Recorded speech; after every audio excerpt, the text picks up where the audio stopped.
More than 1 in 9 seniors in the U.S. live with Alzheimer's disease, and a new report from the Alzheimer's Association finds that number is expected to double over the next 2 decades.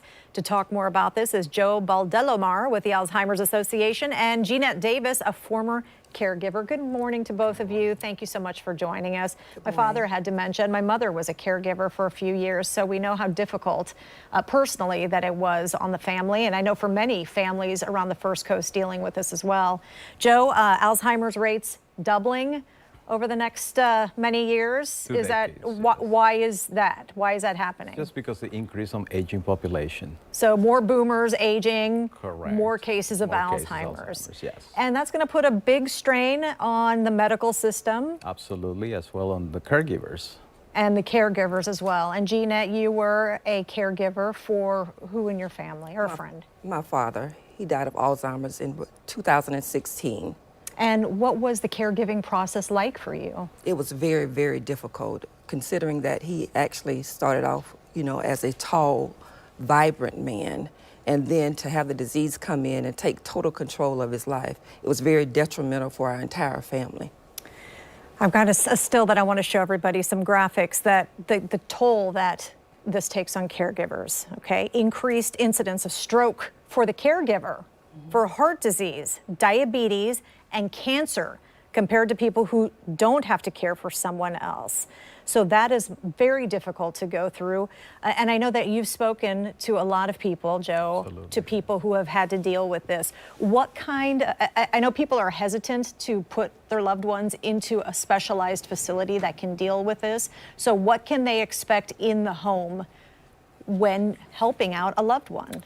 So the one thing that we always tell people is there is no one case alike. Everybody will experience the disease in a very different form. So just to be prepared, to take care of yourself, to be aware of everything and resources that are available. And always, we tell people to make sure to understand that you're not alone in this fight, that they can call us, reach out for resources. We have a dedicated phone line. We even have a whole set of caregiver site specifically for information and stuff like that. I'm going to leave a pamphlet with you that specifically talks about all those resources. I mean, our toll-free number is the 800-272-3900. It's a 24/7 hotline. Wow. And they will be talking to a master level clinician that can guide them to the process. That's very helpful. Jeanette, my mother found solace in attending a group for people who are caregivers. Did you do that as well? How did you get help? How did you rest? Okay, so my family, I had a very supportive family. My mother and my father had been married for 54 years.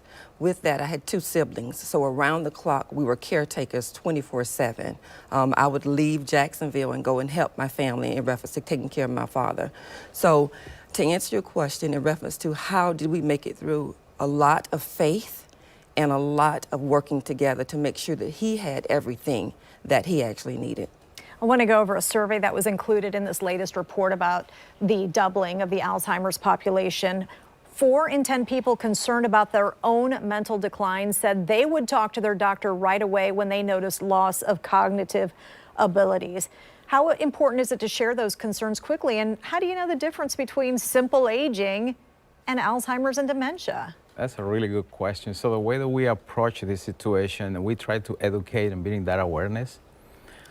There is something out there that's called mild cognitive impairment that when it's caught on time in the early stage is treatable. It gives the person a better way of living and finding more resources and getting involved in studies, stuff like that. So what we tell people is that the process of start to forgive stuff is not a normal process of aging.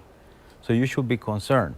There are other things that might affect, the lack of vitamin D, for example, and also urinary tract infections that might mimic the symptoms in older of dementia. adults, right? Correct. That deals below, yes. So the best policy is, as soon as you start noticing changes, immediately talk to your primary care physician so they can do diagnostic testing and things like that just to make sure that you're okay, because unfortunately we tend not to talk about these things just because sometimes the stigma of Alzheimer's or dementia. And we also try to train doctors on recognizing when it's time to talk to the person and say, hey, we need to do some stuff to make sure that you're okay. We need to talk, right? Correct. Joe and Jeanette, thank you so much. I hope you have brought relief to people listening. We thank you for being here and reminding people about the importance of this topic. Thank you you for so having much. us. Thank you for having us. Yes.